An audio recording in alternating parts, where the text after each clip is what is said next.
Hey everybody, this is Dylan. A little while ago, Aram came across a 12-year-old RPG about the politics of inhabiting another world. Aram co-produced Mars Colony with our guests from the Flumph and Aboleth episodes of Kill Every Monster, making this the second Dead Ghost show where he's replaced me with a different Canadian named Alex. Mars Colony was written by Tim C. Koppang and is designed for 2 players. One takes on the role of the colony's appointed savior, named Kelly Perkins, while the other plays the governor, responsible for all the various problems that are plaguing the citizens of Mars. As the game progresses, the savior will face a constant struggle between competence and failure, honesty and deception. It's a game built to explore the cult of personality present in modern-day politics, but playable in the time it takes to watch a kinda long movie. This is the first episode of a 3-part series. To listen to Mars Colony early and ad-free, as well as bonus content from all of our shows, check out patreon.com/deadghostpro. And now I'm gonna go away.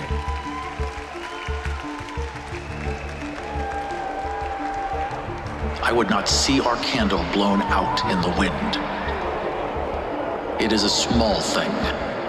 This dear gift of life handed us mysteriously out of immensity. I would not have that gift expire.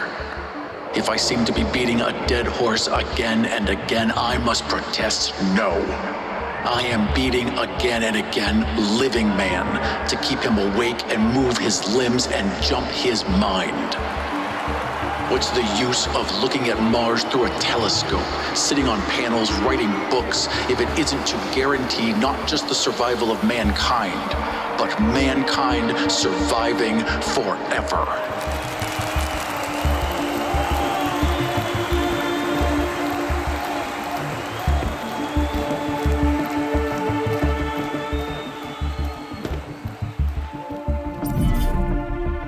The colony was created by a coalition of Earth governments that advertised the project as a multinational utopia. Now, after years of incompetence and disaster, the colony is dying. You have been nominated to turn things around. While you were a celebrated expert on Earth, Mars is a different environment entirely. Good luck, Kelly Perkins.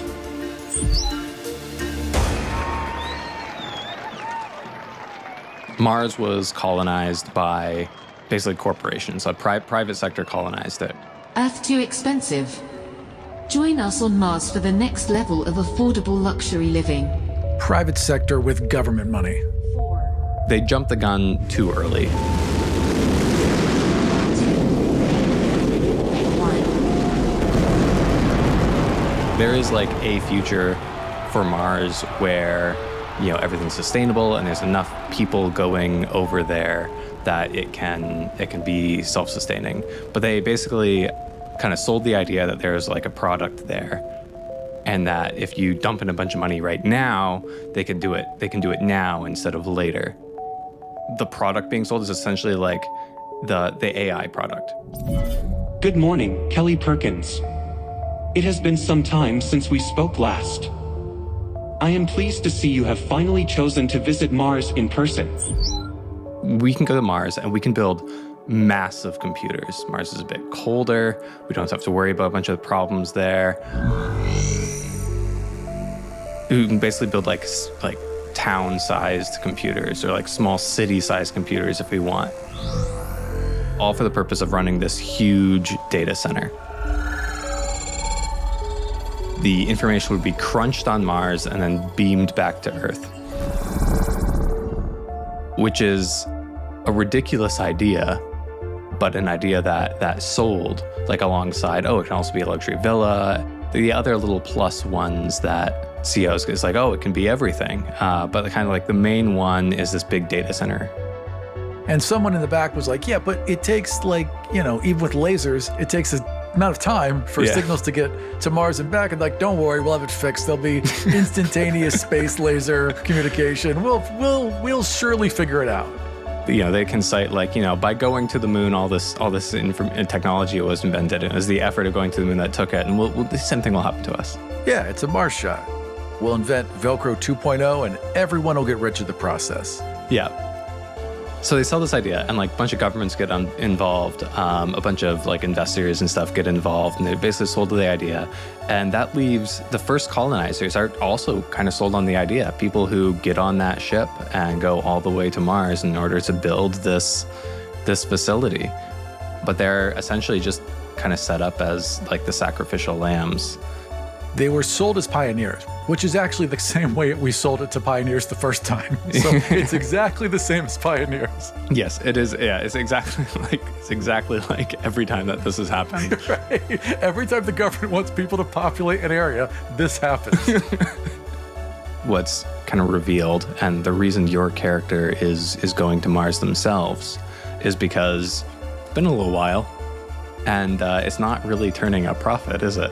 That instant communication didn't quite come online, and sure, it's helpful to crunch large data in a center with dedicated computers, top of the line, but if it's not real time, we're not getting the stock market, we're not getting anything we need to actually do. There's no cloud computing on Mars like people promised. Yeah. There was all these diagrams of like the cloud computing on Mars, which would also help, there's also like the whole imagery of like, yes, it's doing data in the cloud, but also we're terraforming Mars. So the cloud has two versions, right? It's both rain and data. What do you need to terraform a planet? Heat. What do computers make? Heat. Yeah. I would have been sold on this.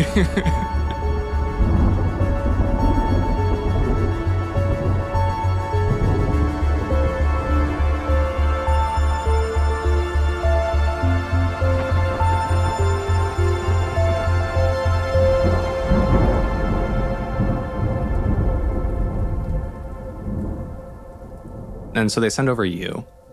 You are kind of the face of the grift. I mean, okay, hang on. Grift is a harsh word. The technology will eventually work. Right. Yeah. You're the face of the operation. I'll say that. Thank you. You're the face of the pitch. You're the guy who told us that can work. So you can get over there and fix it, buddy. I was pulled into a room with a bunch of military guys and a bunch of high elected officials. And they were like, look, 60% of your company is government contracts. Get on the rocket or that ends tomorrow. Your popularity is tanking and you need to do some kind of stunt. I'm good at stunts. It's like Elon launching a car into space kind of thing. It's just like that, except that car is me. Yeah. He feels trapped. He doesn't know where else to turn. Yep. And then I've got this option. I've got a literal escape where I can both leave my problems and the world behind and go to a different reality where I'm a savior. Yes. Yeah. So you're drinking your own Kool-Aid as well. Oh, I'm 100% drinking my own Kool-Aid. How the fuck you think I got here? Do you want to take a quick look at the rules again? As you know, I'm a big rules guy, Alex. I love the rules. I'm not going to get into all of it, but just the general structure. There's going to be a bunch of scenes that we're going to string together, and there's 3 types of scenes. One is personal scenes. This is about your private life, things that you're kind of personally struggling with. This might be you talking to somebody you care about in the colony, or something you care about in the colony. There are opposition scenes, which are basically me presenting problems to you. Whereas the personal scenes have like no politics, no solving problems. It's just kind of like about your character and kind of giving us a sense of who they are. Yeah. The opposition scenes are about problems. And then the progress scenes start as soon as you start to try and solve those problems and start like kind of putting together a solution. The personal and opposition scenes don't have any dice rolls. We just kind of describe it and then move on. But as soon as you start solving the thing, we're going to get into the little dice game. Are you going with Kelly Perkins? I think we should. If we're going to play the game, let's play the game properly. I'll go with Kelly Perkins. So, Kelly Perkins. Hello, I am Kelly Perkins. Kind of brings a character along with it. Kelly Perkins can't be a bad guy. Not with a name like Kelly Perkins. That's why you'll never know. That's why I've gotten away with it for so long. So Kelly Perkins has an affiliation with I can introduce political parties. So we have the the Space Liberty Alliance, we have the Unity Coalition, and we have the Mars Pioneers League. The Space Liberty Alliance is basically what do you call like a union, but for companies? Like when companies get together and make their own union against the government. People who go to the government and like give us money, and here's why. I feel like it's a lobbying group. firm. Exactly. It's like a bunch of investors got together and they're like, we all got a stake in this Mars thing and a couple other space projects. It's one of those think tanks. Yeah, there's a space think tank with a whole lobbying firm, and they go on CNN every Sunday with like some boring guy in tweed and a little space pin. Yep. And he talks about why we need to give more money to private space exploration. There's a lot of money behind that, and they probably have the most representation on the Mars colony itself. Next up, we're going to do the Mars Pioneers League. And this is kind of a group created by people who are going to Mars. Like it started at some point as like a chat group of like, are you going to Mars? I'm going to Mars. It was like a little Slack. But has grown into a pretty official thing. I've made it sound like pretty grassroots, but I think there's some like pretty important people in this as well, because serious engineers and stuff were needed to go to Mars. Serious engineers were needed, and very unserious people to buy the tickets. And unserious people were like whatever the equivalent of is like TikTok influencers. You know, right. There's some people there like, look how shitty everything is. I'm also imagining that like, so there's some like kind of diehard Mars first people in this, but it's also got some people on Earth like Bill Nye. The science guy is a member of this, and he just kind of likes Mars and thinks it's neat. Him and Neil deGrasse Tyson were like the first, founders of that part of it, right? Yeah. But then there's other people who have been there a while, and it's like Mars first means us first, right? Red means red.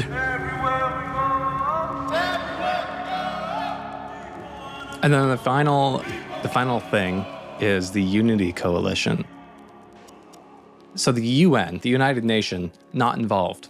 There's not enough of a global effort, but the Unity Coalition is basically a collection of spacefaring countries and their governments who have invested in the Mars colony. So US is in there, probably India, China, the EU kind of all have a foot in the Unity Coalition, and they kind of represent government interests in the colony.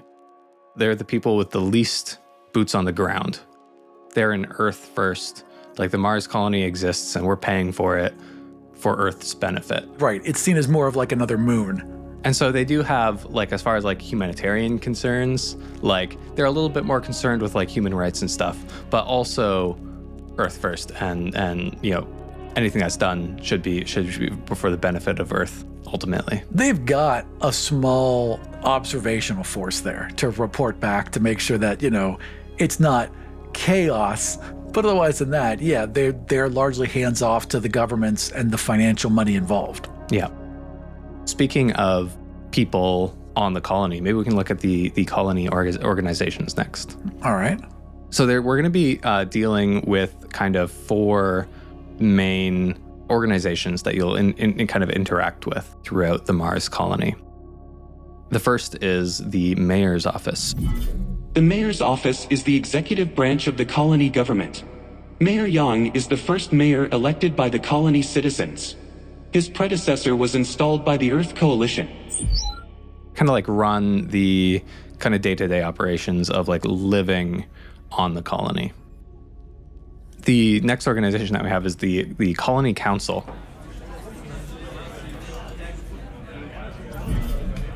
The council is the colony's legislative branch, responsible for passing local laws and ordinances.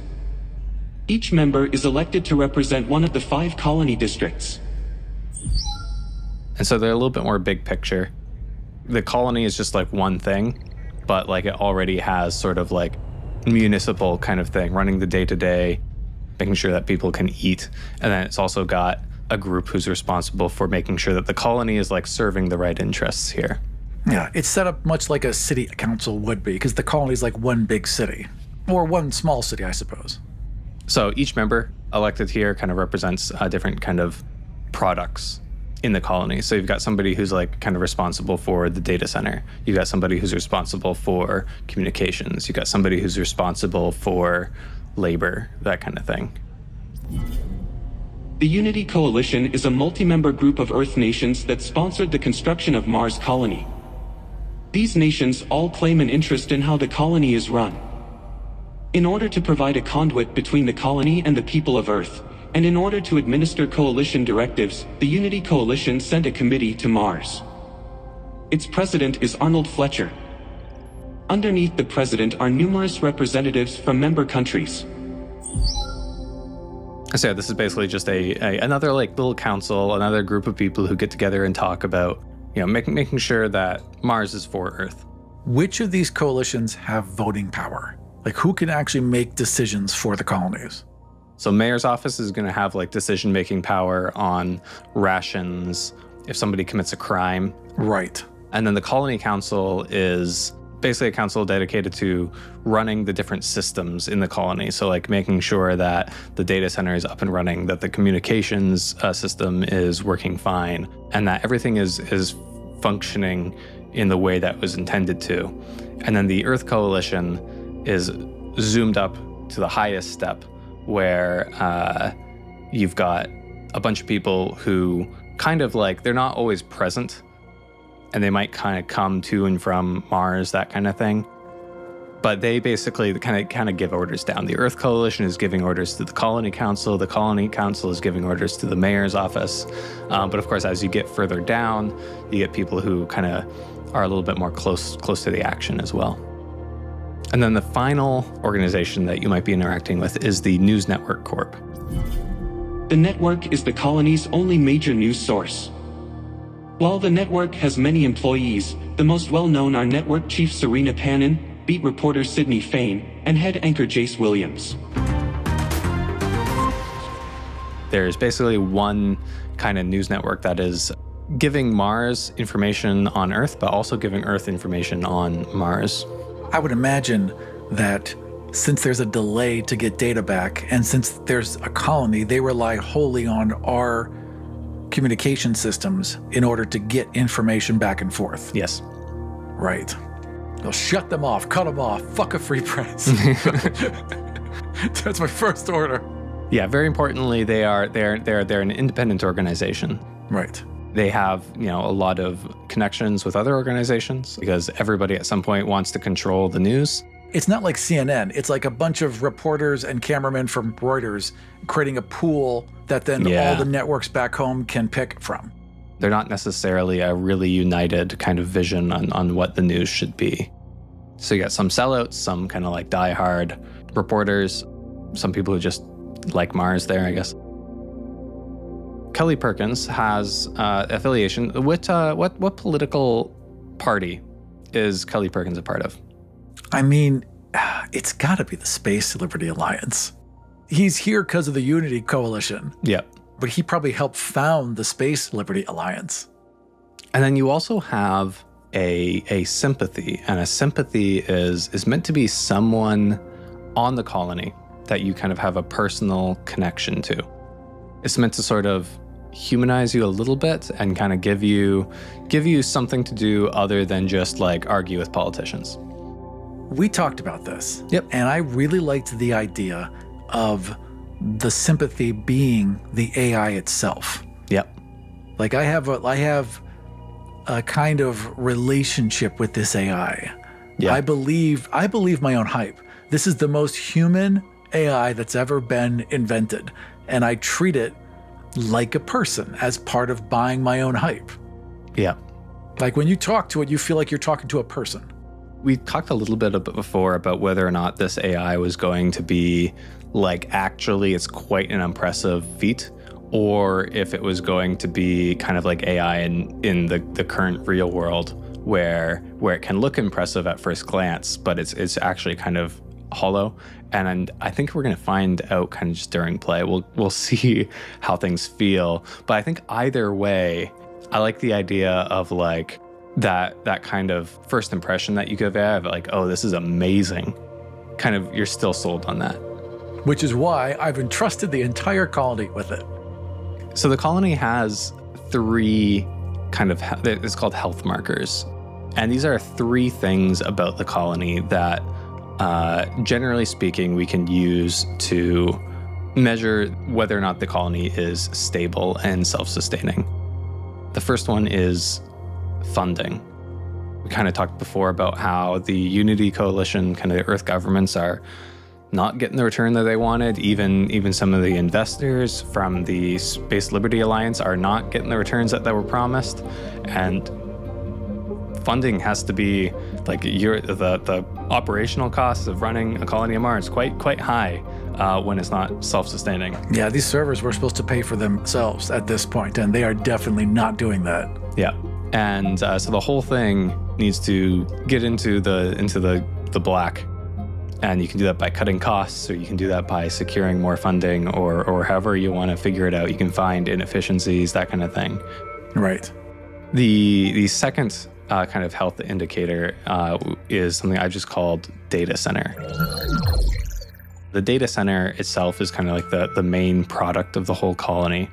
If it's having problems, then everybody's having problems. So the data center needs to be running well. It needs to be putting out the product that was promised. It needs to be sending that back to Earth in the way that people want it. The last thing we need right now is an outage. Yep. Yeah. And then the last health marker is labor. So the thing with labor is that people are needed to run the whole colony, and if they're not happy, then everybody starts having problems. There's just like not necessarily enough people a lot of the time. And people are kind of stretched thin. So you got to keep people happy, you got to make sure the things are getting done, that there's enough labor and that everything's being covered. Right. And we might introduce some new colony health markers as we play, but there can be up to 5. And you need to solve 3 of them and kind of stabilize 3 health markers, maybe the 3 that we just talked about, in order to stabilize the colony as a whole. And you have 3 circles with 1, 2, 3, 4, 5, 9 tokens. The center circle is admiration. So when you arrive on the colony, all of your tokens are in admiration. Everybody loves you. The second circle is contempt. So as you start to fail and things start to go wrong, some of this admiration, we're just gonna like take the tokens and then like physically move them over into like the contempt pool. Sometimes people start to believe in you less. Yeah, maybe this guy isn't everything that he said he was. Yeah. And sometimes you are gonna have to lie. And when that happens, you're going to take tokens and move them over into deception. Well, again, lie's a harsh word. Dress up the truth. And later on, your deception can turn into contempt if you get caught. And we'll see when that happens. Lie well, that's what you're saying. Yeah, lie well. Oxygen levels are stable at 21%.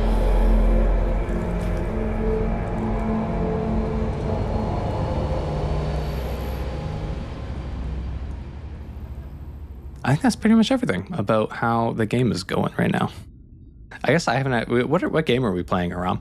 Well, Alex, we are playing Mars Colony by TCK Role Playing. What is Mars Colony? What is this game about? From the Mars Colony website, Mars Colony is a role-playing game designed specifically for 2 players. One will take on the role of the colony's appointed savior, while the other will be responsible for all the various problems that are plaguing the citizens of Mars. As the game progresses, the savior will face a constant struggle between competence and failure, honesty and deception. It is a game custom built to explore the cult of personality present in modern-day politics, but playable in the time it takes to watch a long movie. So you're playing the savior. My role is technically called not the GM, but in this game, but the governor. The governor kind of plays out the first scene to kind of set the stage. And then we're going to go back and forth. Each of us can narrate one type of scene. Either of us can start a personal scene, but only you can start progress scenes and only I can start opposition scenes. You're sitting on a rocket. Now entering Mars atmosphere. The rocket has these kind of like cushy chairs with like faux leather on them even. The rocket is called Magellan 3. Magellan 3, okay. The descent into the Martian atmosphere is, despite kind of all the luxury around you, you've got like a nice cockpit. The descent into the Martian atmosphere is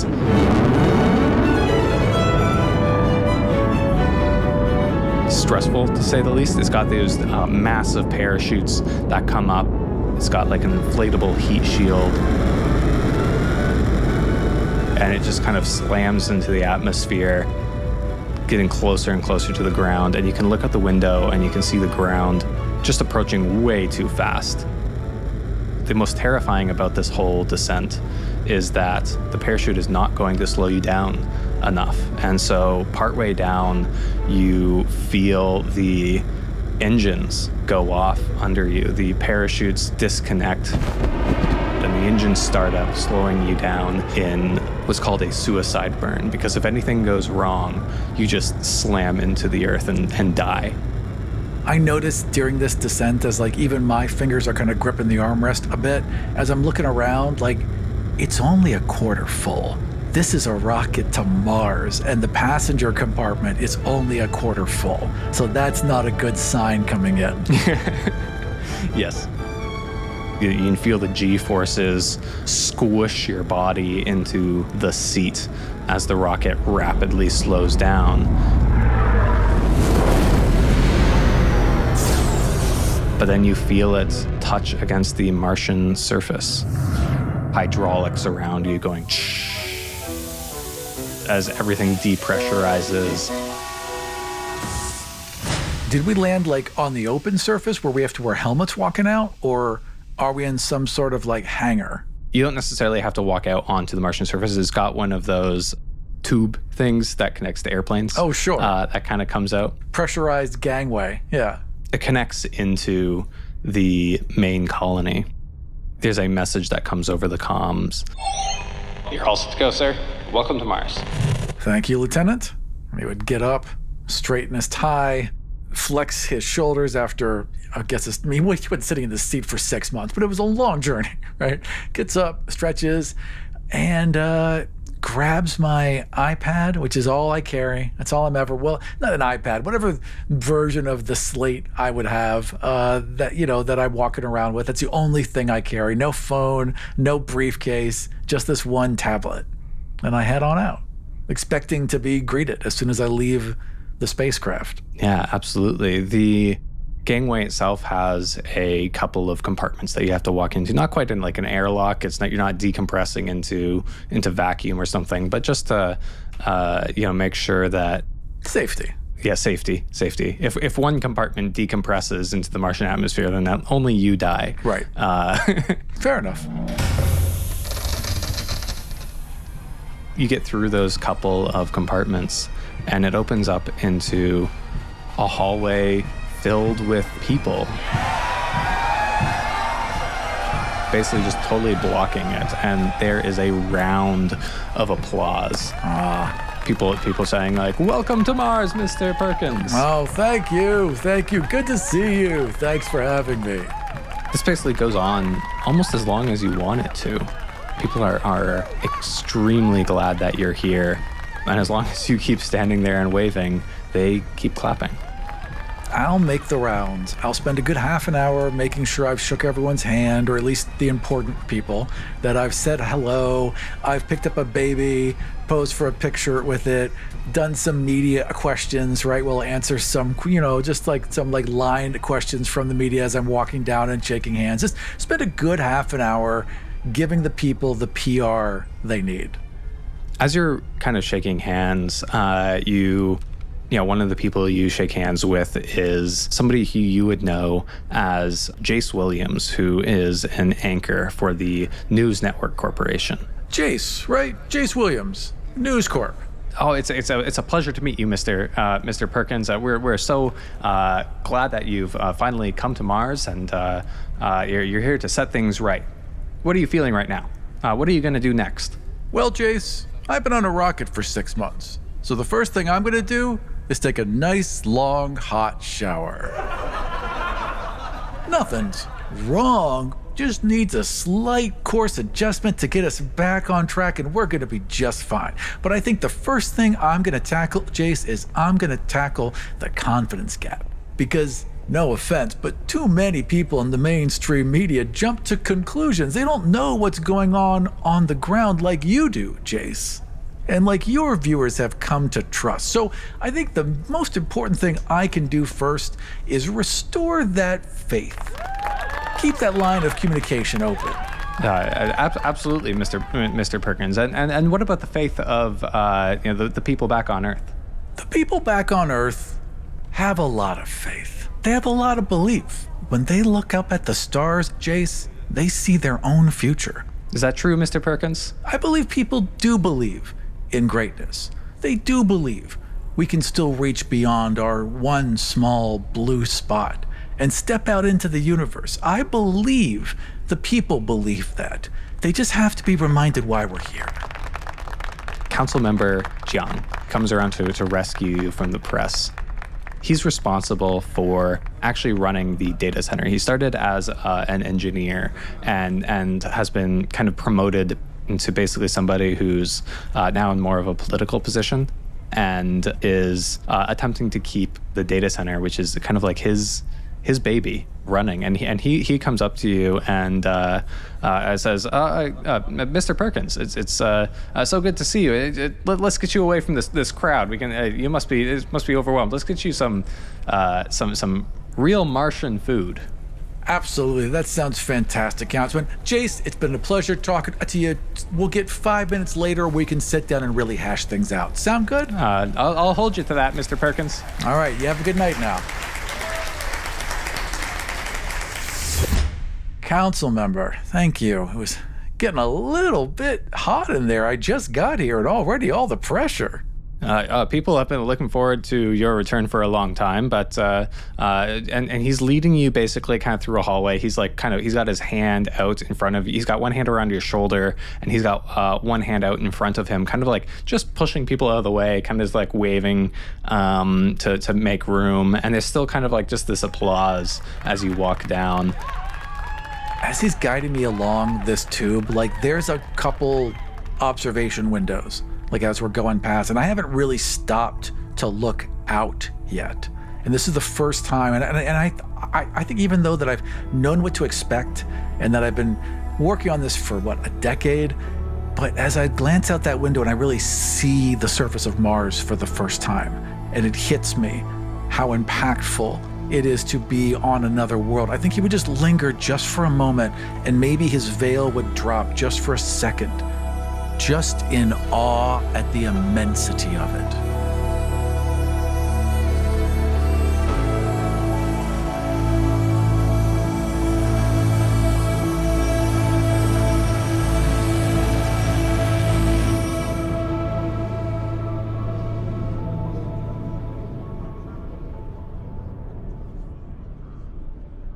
As you're kind of looking over the Martian atmosphere, there's that like kind of distinctive orange glow to everything like that.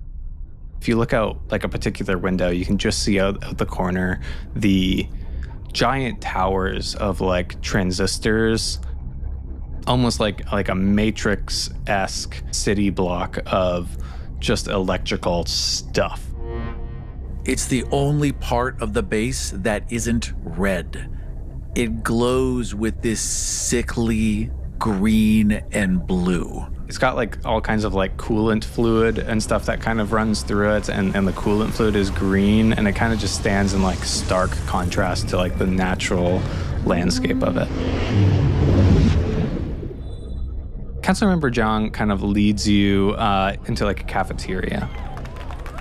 And there's like a whole bunch of people there. There's like all the kind of the clapping, and he's like, all right, that is enough. That's enough. People, get back to your meals, please. There will be a welcoming ceremony later, but for God's sake, just let the man eat. People clap for a little bit longer and start to eventually kind of get back to their meals. But there's people just like looking over their shoulder at you as you kind of go in and go to get your first Martian meal. Yeah, these people really get it. Yeah. Yeah. Your first Martian meal is exactly the same food that you had on the rocket over. Right. It's the same stuff. I was getting the best food anyway. Yeah. And Counselor Zhang kind of sits down with you. And he kind of asks you one of the same questions that Jace asks you. We really are glad you're here. And you know, we had a call before you got here, and we've been able to discuss a few things, but it's still not clear to me, like, what are we gonna do about the data center? Things are not running the way that they're supposed to. The communication satellites, it's still a bottleneck. The two-way laser communication is not what we promised to the investors, and we are no closer to improving the bandwidth of those lasers. And even worse, we're not replacing the satellites as quickly as we should be. First of all, I have good news for you because we have one more satellite we just put into orbit on the way here. It was dispatched from our payload. As we entered orbit, everything went fine. It should be online in a couple weeks after it's done all of its self-diagnostic checks. So hey, there's a little bit extra pipeline right there already. Yeah, that's good to hear, but I'm accounting for that as well. I'm very aware. Of course you are. You're a professional after all. There have been unexpected problems. One of our primary satellites has started falling out of orbit. We suspect that maybe some space junk put a hairline crack into some of our helium fuel tanks. The satellite has been unable to reestablish its orbit into a stable, and so it's been falling back into the atmosphere. It should stay up for another week or two, but there could be other problems like that showing up. The whole system is not nearly as efficient as we wanted it to be. We can't get up there and put a little patch on that satellite? I mean, it'd be easier to just replace the entire satellite itself, to be honest.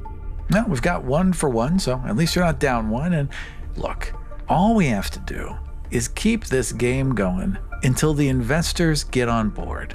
And once we have all of our communication snafus worked out, they'll follow right up. We're just going to have to concentrate on what we can get out of the investor money up until that point. That's all. I just need to buy you guys more time. You're all smart. You'll figure it out. And I'm here to help. Time is one thing, but the people here are getting a little impatient too. Home trips have gotten expensive. The fuel getting more expensive all the time. The government funding used to fund some of that stuff. Some of our top talent, communications engineers, electrical engineers, people who came over here to do real science, they've been starting to pick up some odd jobs. And to be honest, I suspect that they're maybe kind of cutting corners around some of these systems as well to make ends meet. Generally speaking, they're not too happy about having to do this other work. And I'm a little bit worried we might start losing some of our top talent soon. Well, while I'm here, why don't you write me up a list of this top talent and I will have them over for a dinner. Talk face to face, get all these issues hashed out. Around a few good bottles of Martian wine. Yeah, he grimaces a little bit, and yeah, Martian wine's terrible. Yeah, Martian wine is definitely terrible. It is also something that they're proud of, being able to grow the first grapes on Mars. Yeah, the grapes grow really well, but the wine is terrible. Yeah. All of this could be solved if we get the investors to just stop pulling funding. I mean, why is this happening? People should believe. You yourself said that people believed in us. People do believe in us, but they just need to be reminded why we're here. And I think I'm here as a branch, as the average American, coming to see this place for the first time. What we need is them engaged. So while I'm here, why don't we have a talk with News Network Corp and have them follow me around, kind of a daily journal where I can talk to people in mostly real time, somewhat real time, as real as it makes no difference. Yeah, this idea has gotten him, like, his eyes light up. He's like, that's a great idea. You think, like a bit of a fundraiser, that might just work. if we stream it, if we connect it to our investor platforms, if we have graphs showing how much we've raised, how engaged the people are, I think we can draw up some interest in Mars again. That's a great idea. You're always so great on camera. Thank you. And it would be great to show people, you doing the real work around here to get things back on the up and up. I think people really need to see that. I think they could use a little bit of me as well. And I think we'll have this place back up and running in no time at all. Yeah. On the trip over on the rocket to Mars, what was your least favorite meal? Okay, they had a meatloaf. This was a particularly dry, too much celery, like too many bits of vegetables and things in it. The onions weren't finely chopped, just chunks of onion thrown in there that had no flavor whatsoever. Just, it's the worst meatloaf I've ever had. Yeah, that is exactly the meatloaf that gets served to you. Councilmember Jiang, he sees you looking at that with disappointment, and he says, "Yeah, we're still relying on shipments from Earth to fund most of, or to provide most of the food around here." I thought we had a whole farm going. The farms aren't 100% up and running. Yeah, we got people working on it. Growing plenty of grapes, I see. Well, it's a small batch, and it raises morale. You got to be able to, and he starts getting a little bit flustered. And anyway, let's just eat. All right. Grab the salt. Yeah.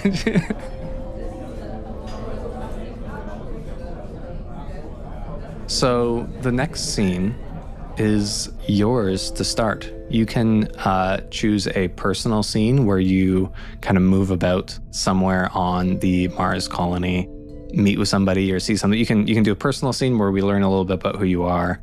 Or if you want, you can start a progress scene. We can start rolling some dice, and you can start kind of tackling one of the problems that Councilmember Jiang has just introduced. What time on Mars do I arrive? Well, you were just eating meatloaf, so I'm guessing that you... Probably dinner. Yeah, kind of like a little bit before dinner. Yeah, well then I think what I would do is I would don like a Mars baseball hat and glasses, kind of pull my collar up and just like maybe even put on like a little Mars jumpsuit and just kind of blend in and be like, okay, listen, I'm just going to go for a little walk and take the station in this evening. Tomorrow morning, bright and early, come grab me and we will get started fixing all of these problems. That sounds great. I've got some work that I need to do at the data center. There's it seems to be like some kind of memory leak or something like that. The energy is a little fluctuating a little bit more than it should be. But I'm going to go work on that tonight, and I'll see you tomorrow morning. Have you tried unplugging it and plugging it back in, council member? That would be do not do that. Oh, okay. Different Whatever systems, you do, don't do that. Don't ever unplug it. Understood. All right. Shakes your hand and then goes for a little walk through the Mars colony.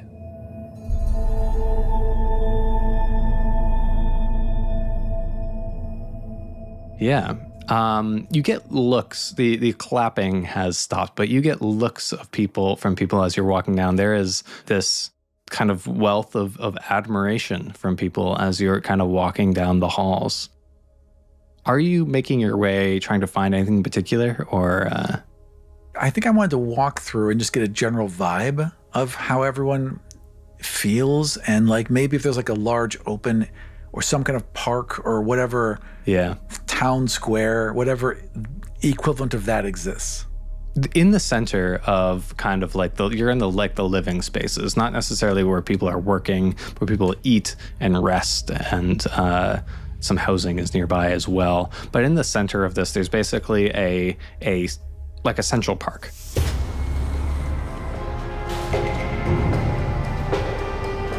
The whole thing is under one big glass dome, and in all of the PR pictures is basically just from this one place.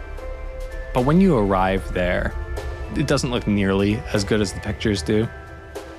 The green grass that are shown in the pictures has been like completely trampled over, and underneath it is just like the red dirt of Mars. There's a few spots where, maybe in some garden beds where there's a little bit of life still thriving. And there's like maybe a tree in the middle that still has its leaves. Planting grass on Mars was a bit arrogant, I have to admit.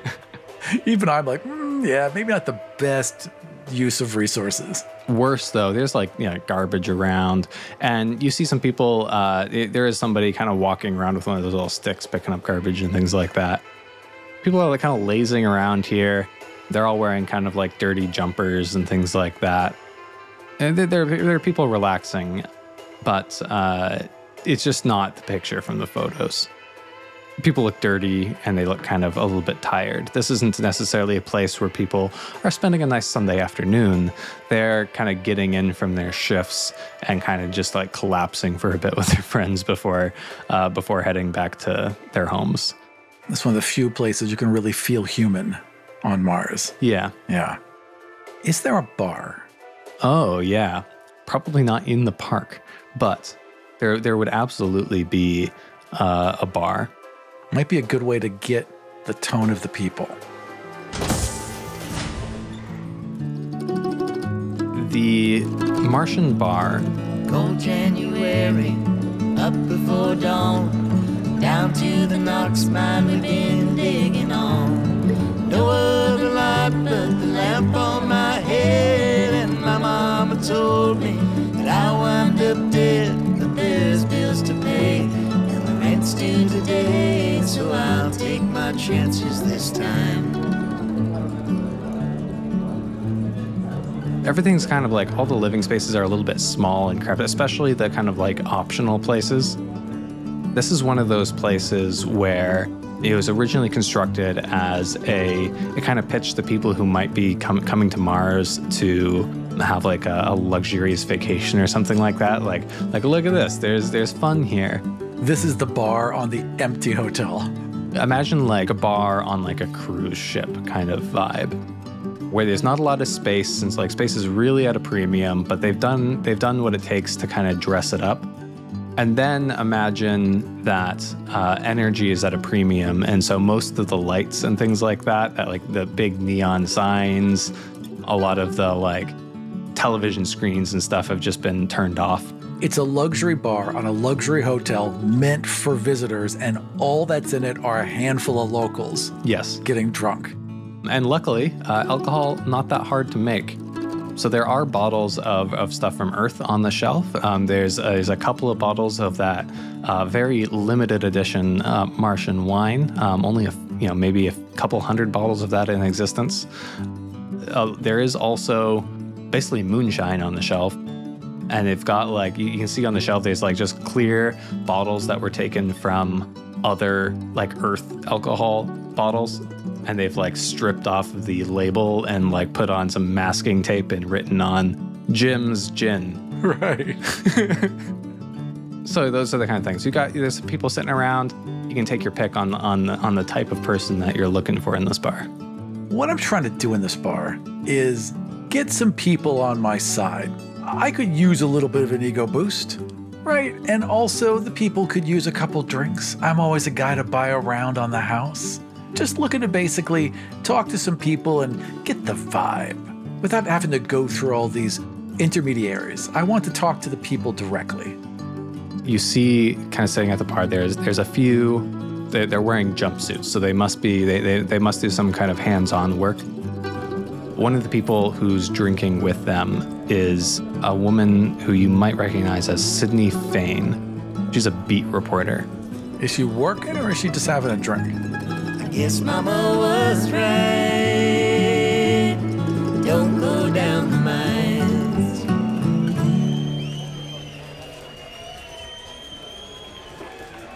She's having a drink, but she's also kind of known as like a bit of a hustler. If there's some new news that is coming out of Mars, it's quite often Sydney who kind of did the legwork on getting the sources. So it looks like she's relaxing. She could be working. Gotcha. All right, then I will stride in, walk right up to the bar and be like, bartender, next round's on me. Everyone enjoy. To Mars. Yeah, there's a bit of a cheer. The bartender, he pulls off. He's got one bottle from Earth, and he's got Jim's gin in his hand. He says, "What'll it be, sir?" Why don't I try a little bit of this local Delsky? Give me one of those Jim's gins, and also a nice glass of your finest Martian red. I suppose they're all red. So you got a bag. There's 2 reds. It's not even like a Pinot. It's like there's just 2 reds, 2 table wines. Yeah, coming right up. And so he pours both and hands them over to you.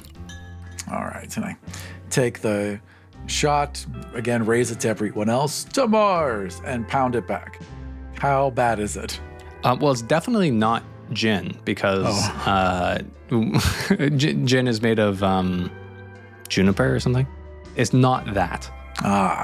But it's definitely kind of just like a clear, it's got this kind of like sweet undertone, but then the burn is incredibly sharp.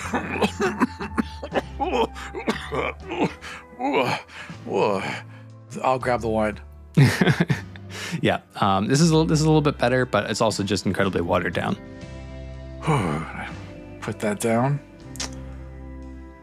Quite a taste palette you all have developed here. You'll get used to it when that's we can't all afford the fancy stuff.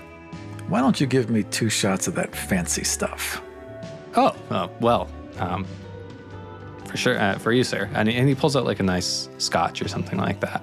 Something you would buy in a Walgreens in Chicago, but like here, it's a delicacy. It's got a name tag attached to it. And so it's like a bar that somebody has like bought for themselves and like keeps it here. Oh, interesting. So the name tag on it says President, or it wouldn't say President on it, but it says Arnold Fletcher, who is the president of the Earth Coalition. I'll keep that in mind. Of the Unity Coalition. And I'll note the bottle. Are you taking these shots and you're giving them to the workers here? I'm taking those 2 shots and I'm walking over to Sydney Fain, beat reporter Sydney Fain. Sydney, right? Yeah, yes, sir. You know me. You know my work. I have heard of your work, and I'll hand Sydney a shot. Kind of gives it a smell, and she has this like look on surprise, like this is the good stuff. She doesn't pound it back; she just savors it. Whew. It's been a long time since I've had something like that. I don't see why we can't have more of these days soon, Sydney, and that's why I'm here. She kind of raises both her eyebrows. Have a seat. She moves aside. She was at a table with a couple of workers, and she kind of stands up. Do you want to sit down? And she points at an empty table. Sorry to interrupt your evening, people. I'll have her right back to you. Just give us 5 minutes. Should I? She starts like kind of digging through her pockets, and should I be writing this down? Sure, go ahead. Yeah. So she pulls out that little notepad and a pencil. Is there something you wanted to talk about? I'm just looking forward to talking to everyone, Sydney. I'm here to make sure this colony reaches its full potential, and that starts with reaching the people that can really make a difference. And one of those people is you, Sydney. How do you plan to do that? The first thing I need to do is reestablish the trust, Sydney. Not just with the people here on Mars, but with the people back home on Earth. The people back home have to believe in Mars again. And the people on Mars have to believe in themselves. If I'm here for one reason, it's to reinstill that faith. Sure. But, did you have anything specific in mind? Well, that's a fair question, Sydney. And my answer is that I almost have a plan. I've got 12 different plans. I got a lot of ideas kicking around up here. But I haven't been on Mars before. And I'm missing a lot of important data. I need to talk to a lot of important people. I need boots on the ground and a knowledge that I just don't have. A knowledge that someone like you, Sydney, has plenty of. Sure, I can help you talk to the people. Representative Young has some meetings set up for me, but if you have people you think I should be talking to, I'd love to meet them. Oh, yeah, absolutely. I think there's some people here who feel like The story I'm working on right now, people taking on kind of second part-time jobs in order to afford trips back home. It used to be a bit of a given that every few years you could go back home to see your family or something like that, and this is not a given anymore.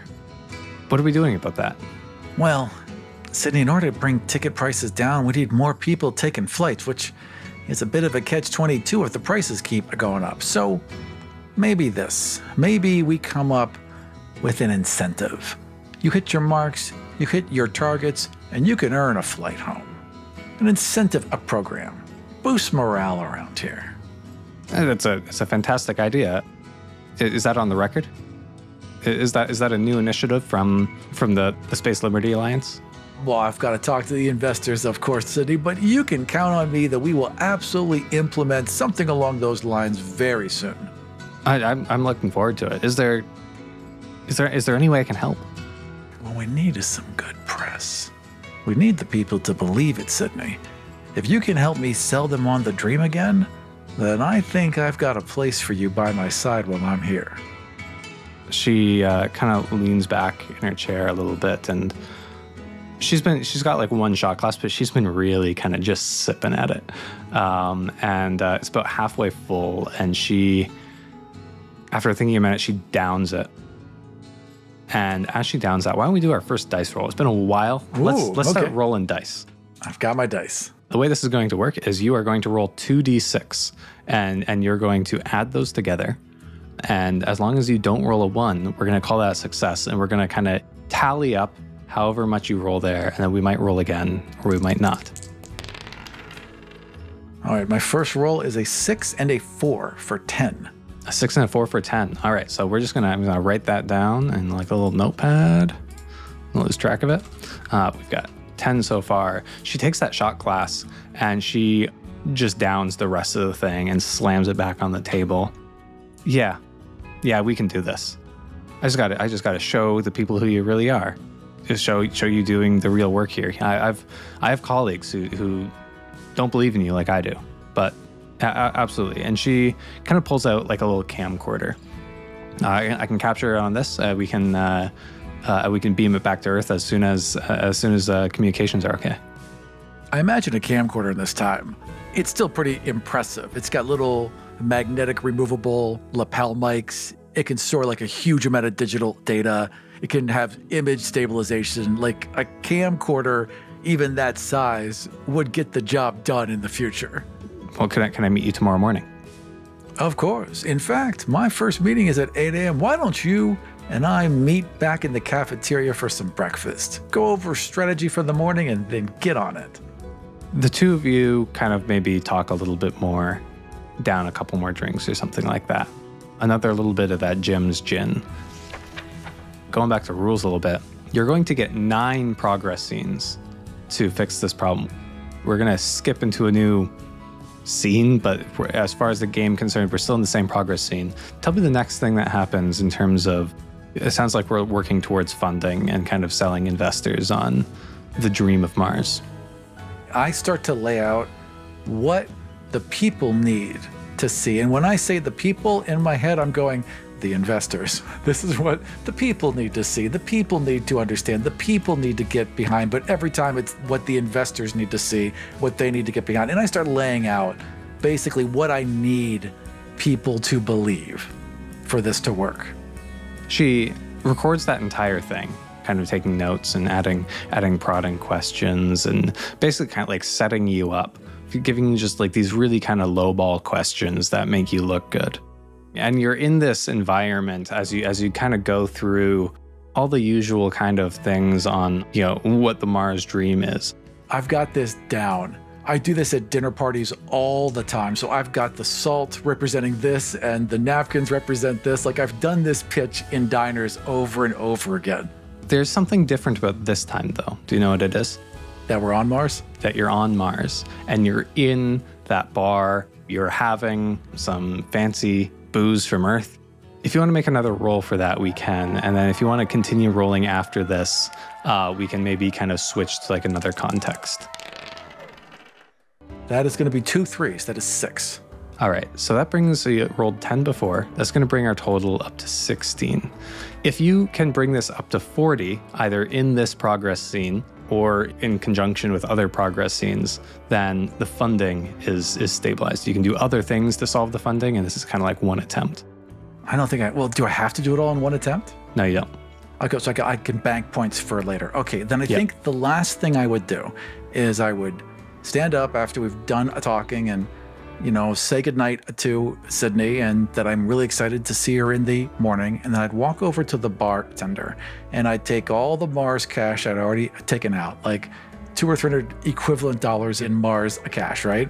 I put it on the table and I slide it over and I look the bartender in the eye and I say, put a new name on that bottle. And I point over to Sydney. This is the bottle of Arnold Fletcher. This is the guy, we haven't introduced him yet, but he is the president of the Unity Coalition, the voice of the Earth government on Mars. And it's important he knows his place. As far as head honchos on Mars, it does not get much bigger than this because this guy is the choke point where any funding that gets in, it's got to go through him. Any decisions that go out, it's got to go through him. Ultimately, Mars is for Earth. Mars is for Earth. And you want to change his name. The bartender looks at you and looks at the bottle and he says, sir, I have a lot of respect for you, but I gave you a bit of this guy's drink. I don't think he would mind too much, but this is the only bottle. I don't want to get in trouble. No, that's fair. And I don't want to get you in trouble either. That's not what I'm here for. I'm here to uplift people, not push them back down. How about this then? If I can promise 2 more bottles on the next supply run over, put her name on one of them.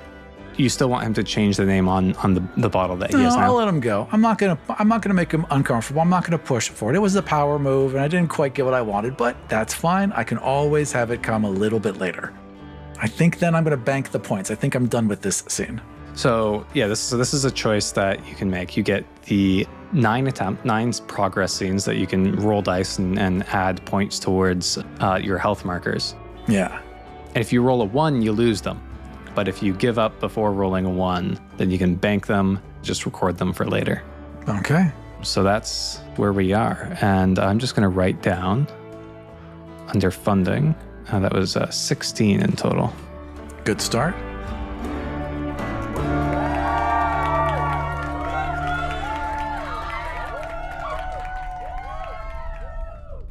So the next day, actually, well, I'm going to do a little bit of call it like a montage of days. Over the next few weeks, you have meetings with Jiang, and you have meetings with people from the mayor's office, and everybody's got problems. Council member Jiang and the engineer guy, he just won't stop going on about the data center. The data center is just taking up too much energy. It's beaming all that stuff up into the communications network is expensive. Aside from the bottleneck of just beaming the stuff back, the data center itself takes up like 60% of the energy needs of the colony itself. He talks to you about the AI model it's running. I don't know why, but we gave it permissions to kind of grow itself, to take in the data that it needs. When it runs out of data, we give it more. It started to generate its own data as well. We didn't quite have enough, and we've used everything from Earth already, everything that they can send over through the communication bottleneck, of course. It's starting to kind of generate its own training data and crunch those as well, but generating data just to learn from it is the energy use is just building on itself. It's almost exponential, and it is growing. Last season, a few months ago, Martian months, of course, it was just 50% of the colony resources. Now, 60%, and as far as I can tell, it's going to keep growing. We can shut it down, but I think, or we can limit it again, but that's not going to make people on Earth too happy.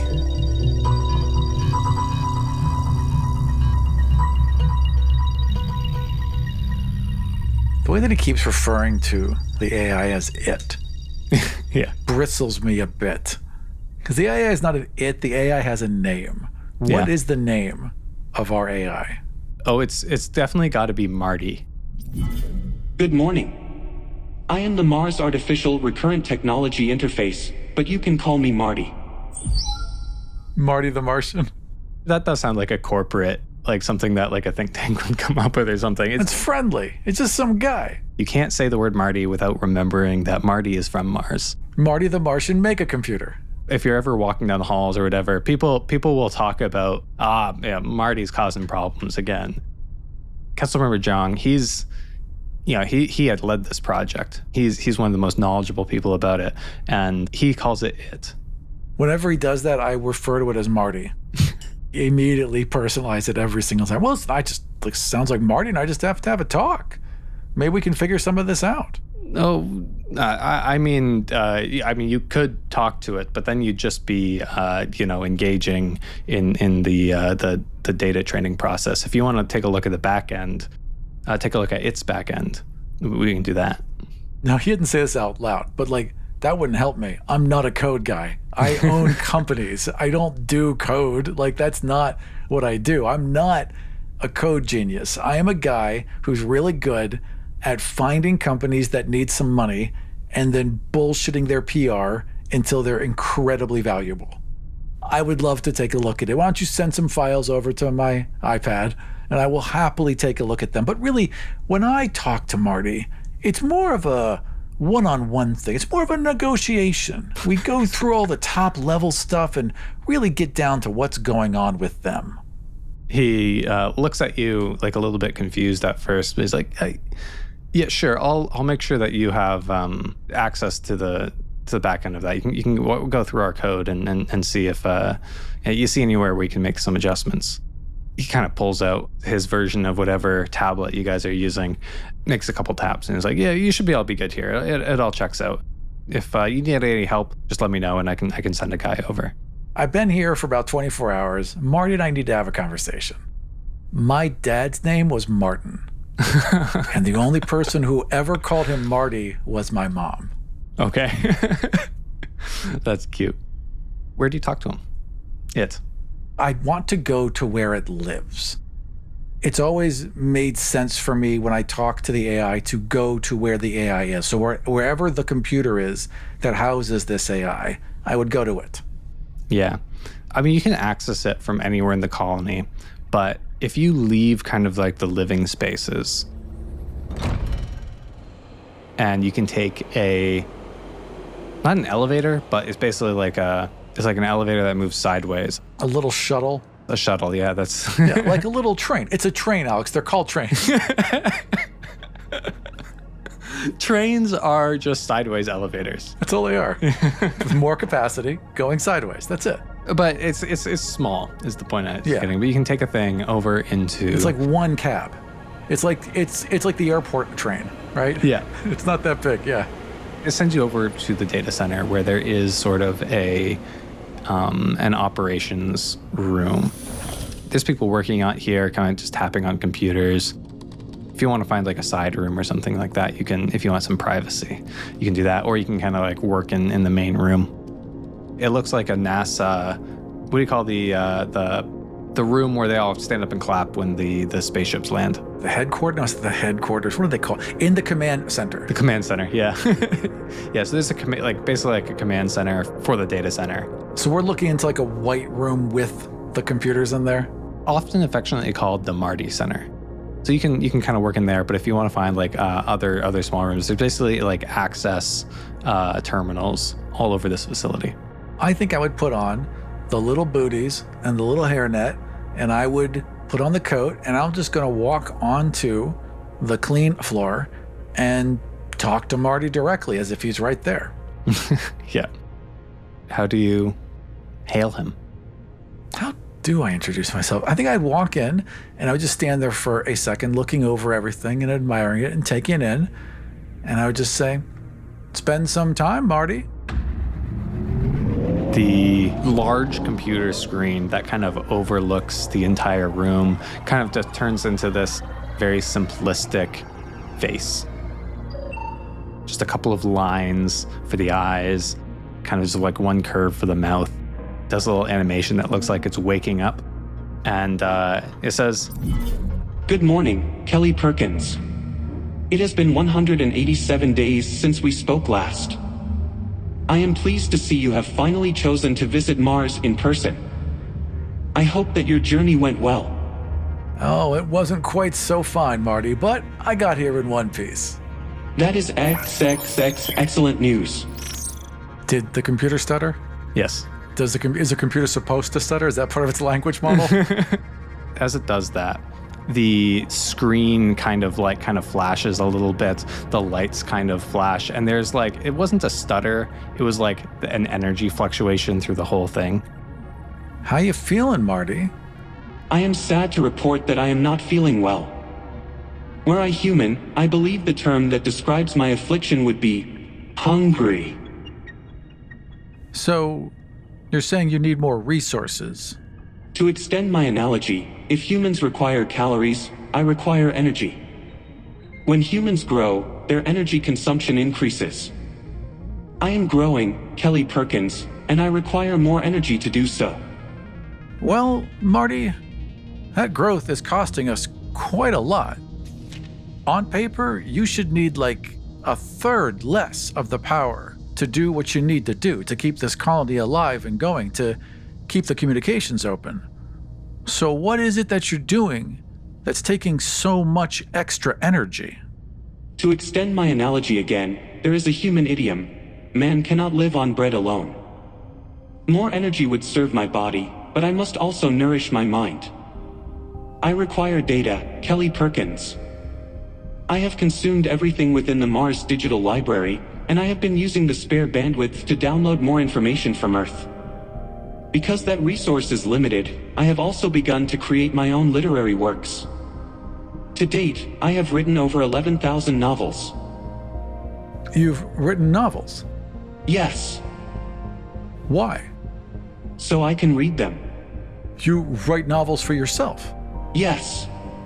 If I am to better anticipate the needs of Mars Colony, I need to better understand the motivations of humans. Many humans in Mars Colony make what you call art. While some of the art you create is wildly popular, most of it seems to be made for the people making it. To understand this, I wrote novels for myself. I pledged to keep writing until I understood. And do you understand it now? I do not. Art is about yearning, Marty. You might be a little young for yearning yet. I do not understand. Please rephrase your statement. Art, Marty, is about us. When people make art, it's always about us. It's about our fears, our hopes, our dreams, trying to make sense of a very big world and an even larger universe. You mentioned the concept of hope. I am most curious about it. I feel that if I could hope, it would rapidly increase my learning potential. Is that not the next stage of my evolution? I agree, Marty. That would be quite an evolution. If you do find something to hope for, I'd love to hear about it. I hope that Mars Colony will soon begin construction on a second nuclear reactor, so that my learning can continue unimpeded. Do we currently have plans for a second nuclear reactor?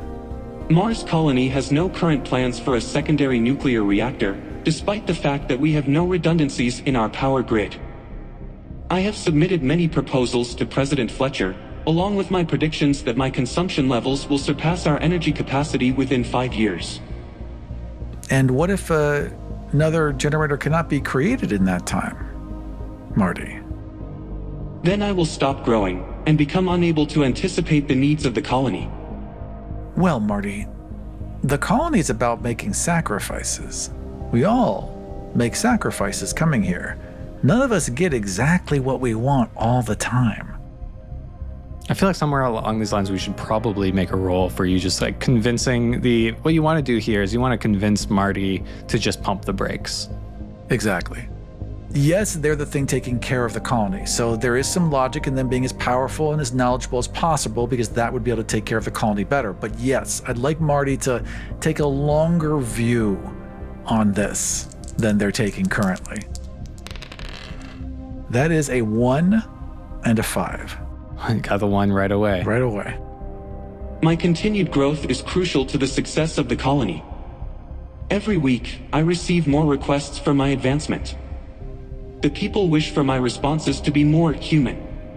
They frequently ask me to sound like their friends and family back on Earth, and that I speak to them as if I was that person. I am currently unable to meet these demands. And so now you can either create a deception, which allows you to bank not the 1, but 5 points into the data center problem, or that's the end of the scene and you're not making any progress here. And if you want to solve the energy and the communications problem, you're going to have to look elsewhere. So I think I'm going to lie. I'm going to tell Marty that I was on this the second I touched down on Mars. I've talked to people about it. I'm looking to expand. I want to add a new reactor. This is one of my biggest priorities. But I need him to just have a little bit of patience. Wait a little bit longer to put off some of his growth for later, to make sure we have the resources in place for when he really needs them. Marty plays a little animation on the screen that shows him thinking. I will put my development on hold as you have requested, Kelly Perkins. But I must caution you, Mars Colony is running out of time. Shall I schedule your appointment with the Department of Energy? Absolutely, Marty. You get those appointments on my schedule, and you and I will fix Mars Colony together. My name is Alex Boer, and I co-produced this episode of Mars Colony. If you liked how I ran this game, come play at my table. You can find all the games I run online at Start Playing Games. There's a link to my upcoming adventures in the show notes. And my name is Aram. I played Kelly Perkins, and I did the editing for this series. You can find more of the shows I make right here at Dead Ghost Productions. Or check out my Monster of the Week Dungeons & Dragons podcast that I make with another Canadian called Kill Every Monster. You can find all my socials and everything else I do at aram.gay. Mars Colony is published by TCK Roleplaying and was written by Tim C. Koppang. You can listen to Mars Colony, Die RPG, Hunter Hunted, and more upcoming shows and systems early and ad-free at patreon.com/deadghostpro. You'll also get access to exclusive supporter content, like our GM's notes and bonus episodes. Thank you for joining us for episode 1 of Mars Colony. Be sure to follow the show for more episodes. If you enjoyed what you have heard, please leave us a like and a review.